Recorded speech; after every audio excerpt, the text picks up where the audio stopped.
কিয়েভকে $310 million সহায়তা অনুমোদন। ভারতের হামলার জবাবে এবার অপারেশন বুনিয়ান উন মারসুস শুরু করেছে পাকিস্তান। দেশটির সেনাবাহিনীর দাবি, এই অভিযানে ভারতের ক্ষেপণাস্ত্র ঘাঁটির পাশাপাশি সেনাবাহিনীর কয়েকটি ব্রিগেড সদর দপ্তর ধ্বংস করা হয়েছে। যদিও এ বিষয়ে এখনো কিছুই জানায়নি ভারত, তবে এর আগে পাঞ্জাব, জম্মু, রাজস্থান সহ বিভিন্ন সীমান্তবর্তী অঞ্চলে পাকিস্তানের ড্রোন ও ক্ষেপণাস্ত্র হামলার দাবি করে দেশটি। পাকিস্তানের ফেডারেল মিনিস্টার আলিম খানও হামলার বিষয়টি নিশ্চিত করেছেন। এদিন সাইবার হামলার মাধ্যমে ভারতের পাওয়ার গ্রিডের 70% নিষ্ক্রিয় করা হয়েছে বলেও দাবি করেছে পাকিস্তানের সংবাদ মাধ্যম ডন। শনিবার রাতে হামলা চালানো হয়েছে পাকিস্তানের বিমান ঘাঁটিতেও। বন্ধ রাখা হয়েছে সব ধরনের বিমান চলাচল। ডনের প্রতিবেদন অনুযায়ী পাকিস্তানের সামরিক বাহিনী দাবি করেছে ভারত আদমপুর থেকে 6টি ব্যালিস্টিক ক্ষেপণাস্ত্র ছুড়েছে, যার 5টি পড়েছে ভারতের অমৃতসরে। এর জেরে অপারেশন বুনিয়ান আন মারসুস অভিযান শুরু করেছে ইসলামাবাদ, যদিও নয়াদিল্লি ব্যালিস্টিক ক্ষেপণাস্ত্র ছোড়ার অভিযোগ অস্বীকার করেছে। শুক্রবার এক প্রেস ব্রিফিংয়ে ভারতের পক্ষ থেকে বলা হয়, দেশটির 36টি স্থানে প্রায় 300 থেকে 400 ড্রোন নিক্ষেপ করেছে পাকিস্তান, যার মধ্যে অনেকগুলোই প্রতিহত করা হয়েছে, যেখানে পাকিস্তানি হামলার প্রতিক্রিয়া জানাতে পরবর্তী পদক্ষেপ নিয়ে আলোচনা হয়েছে।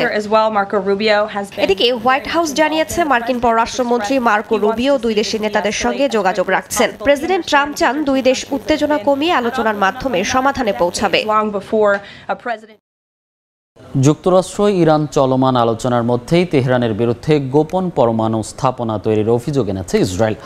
তবে এমন দাবি প্রত্যাখ্যান করেছে ইরান। দেশটির অভিযোগ, যুক্তরাষ্ট্রের সঙ্গে ইরানের আলোচনা ভেস্তে দিতে এ ধরনের অপপ্রচার চালাচ্ছেন নেতানিয়াহু। এদিকে পরমাণু কর্মসূচি ইস্যুতে রোববার যুক্তরাষ্ট্র ইরান চতুর্থ ধাপের পরোক্ষ বৈঠক হতে পারে বলে জানিয়েছে বিভিন্ন গণমাধ্যম। ইসরায়েলি গোয়েন্দা তথ্যের ভিত্তিতে ফক্স নিউজ দাবি করে তেহরান গোপনে পরমাণু কার্যক্রম চালাচ্ছে। এমন দাবি সরাসরি প্রত্যাখ্যান করেছে ইরান। এক্সে দেয়া পোস্টে আরাকচি অভিযোগ করেন, ইরান যুক্তরাষ্ট্র পরোক্ষ আলোচনা শুরু হলেই এমন ছবি সামনে আসে। ইরান যুক্তরাষ্ট্র পরমাণু আলোচনায় নতুন মোড়। এবার কথায় নয়, ব্যবসায় যুক্তরাষ্ট্রকে $1 লাখ কোটি মোহ দেখিয়ে প্রেসিডেন্ট ডোনাল্ড ট্রাম্পকে প্রলুব্ধ করছে ইরান। মার্কিন সংবাদ মাধ্যম সিএনএন-এর এক প্রতিবেদনে এমন তথ্য উঠে এসেছে। সিএনএন-এর প্রতিবেদন অনুযায়ী মার্কিন প্রেসিডেন্টের সেই ভাবমূর্তিকেই কাজে লাগাতে চাইছে তেহরান। নতুন আলোচনায় পরমাণু সমঝোতা নয়, এবার ব্যবসায়িক চুক্তির বার্তা দিচ্ছে ইরান। গাজায় মানবিক সহায়তা পৌঁছানো নিয়ে নতুন একটি বিতরণ কাঠামোর প্রস্তাব দিয়েছে যুক্তরাষ্ট্র ও ইসরায়েল। জাতিসংঘকে পাশ কাটিয়ে পরিচালিত এই উদ্যোগ নিয়ে উদ্বেগ জানিয়েছে ইউনিসেফ সহ একাধিক মানবিক সংস্থা। তারা বলছে, প্রস্তাবিত পরিকল্পনা গাজায় সহায়তা বিতরণে প্রতিবন্ধকতা তৈরি করতে পারে এবং বাস্তুচ্যুত মানুষের দুর্ভোগ আরও বাড়াতে পারে। এদিকে গাজায় এখনও অব্যাহত রয়েছে সহিংসতা। রাশিয়া ইউক্রেন যুদ্ধে 30 দিনের নিঃশর্ত যুদ্ধবিরতির প্রস্তাব দিয়েছেন মার্কিন প্রেসিডেন্ট ডোনাল্ড ট্রাম্প। ইউক্রেনীয় প্রেসিডেন্ট ভলোদিমির জেলেনস্কির সঙ্গে এক ফোন আলাপের পর স্থানীয় সময় বৃহস্পতিবার এই কথা জানান তিনি। পাশাপাশি ইউক্রেনকে $310 মিলিয়ন F-16 যন্ত্রাংশ ও প্রশিক্ষণ সহায়তার অনুমোদন দিয়েছেন তিনি। তবে রাশিয়ার ঘোষিত 3 দিনের যুদ্ধবিরতি ভেঙে একদিনে 154টি সংঘর্ষ ও 700-র বেশি হামলার ঘটনা ঘটেছে বলে জানিয়েছে ইউক্রেন। ইউক্রেনের পররাষ্ট্রমন্ত্রী আন্দ্রেই সিবিহা এই যুদ্ধবিরতিকে প্রহসন বলে উল্লেখ করেন, যা ইউক্রেনকে কিনতে হবে। যুক্তরাষ্ট্র ইউক্রেন খনিজ চুক্তি স্বাক্ষরের পর এই সিদ্ধান্ত আসে, যেখানে দুই দেশ ইউক্রেনের খনিজ সম্পদ আহরণে একসঙ্গে কাজ করবে বলে উল্লেখ করা হয়েছে। ইউক্রেনের প্রেসিডেন্ট ভলোদিমির জেলেনস্কি একে সমান অংশীদারিত্ব বলে উল্লেখ করেছেন।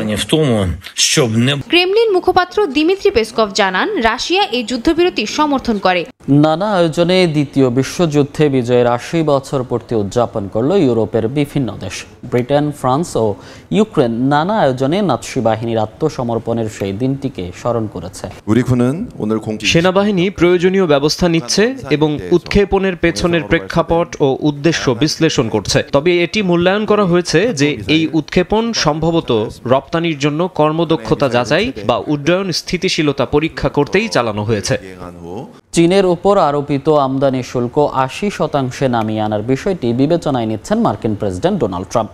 সম্প্রতি সামাজিক মাধ্যমে দেয়া পোস্টে ধনীদের উপর সামান্য কর বৃদ্ধির পক্ষেও মত দেন তিনি। এদিকে মার্কিন প্রশাসন দক্ষিণ আফ্রিকার 54 জন শ্বেতাঙ্গ আফ্রিকানকে শরণার্থী হিসেবে যুক্তরাষ্ট্রে আনার পরিকল্পনা করছে। তাদের অভিযোগ, তারা আফ্রিকায় বৈষম্যের শিকার। চীনের সঙ্গে চলমান বাণিজ্য যুদ্ধ কমানোর বার্তা দিলেন মার্কিন প্রেসিডেন্ট ডোনাল্ড ট্রাম্প। সামাজিক যোগাযোগ মাধ্যমে এক পোস্টে তিনি বলেন, চীনের ওপর ৮০% আমদানি শুল্ক যথার্থ বলে মনে করে হোয়াইট হাউস, তবে তা একতরফাভাবে নয়। শিগগিরই সুইজারল্যান্ডে হতে যাচ্ছে দুই দেশের মধ্যে বাণিজ্য আলোচনা। মার্কিন ও চীনা কর্মকর্তারা বিষয়টি লেনদেন ভিত্তিক সমঝোতার সম্ভাবনা বলেও ইঙ্গিত দিয়েছেন। ট্রুথ সোশ্যালে এক পোস্টে তিনি বলেন, ধনীরা এই কর গ্রহণ করলে তা মধ্যবিত্তের জন্য উপকারে আসবে। যদিও তিনি নিজেই মন্তব্য করেন, এ ধরনের প্রস্তাব রিপাবলিকানদের জন্য রাজনৈতিকভাবে বিপজ্জনক হতে পারে। সেখানে ধনীদের ওপর কর বৃদ্ধির প্রস্তাবে দলের ভেতরে দ্বিমত সৃষ্টি করেছে বলে জানায় বিভিন্ন গণমাধ্যম। আরও একটি বিতর্কিত সিদ্ধান্ত এসেছে শরণার্থী নীতিতে। ট্রাম্প প্রশাসন দক্ষিণ আফ্রিকার ৫৪ জন শ্বেতাঙ্গ আফ্রিকানকে বিশেষভাবে যুক্তরাষ্ট্রে আশ্রয় দিচ্ছে। ওয়াশিংটন ডালাস বিমানবন্দরে চার্টার ফ্লাইটে তাদের পৌঁছানোর কথা রয়েছে। দক্ষিণ আফ্রিকার সরকার এই সিদ্ধান্তকে রাজনৈতিক উদ্দেশ্য প্রণোদিত বলে তীব্র প্রতিক্রিয়া জানিয়েছে।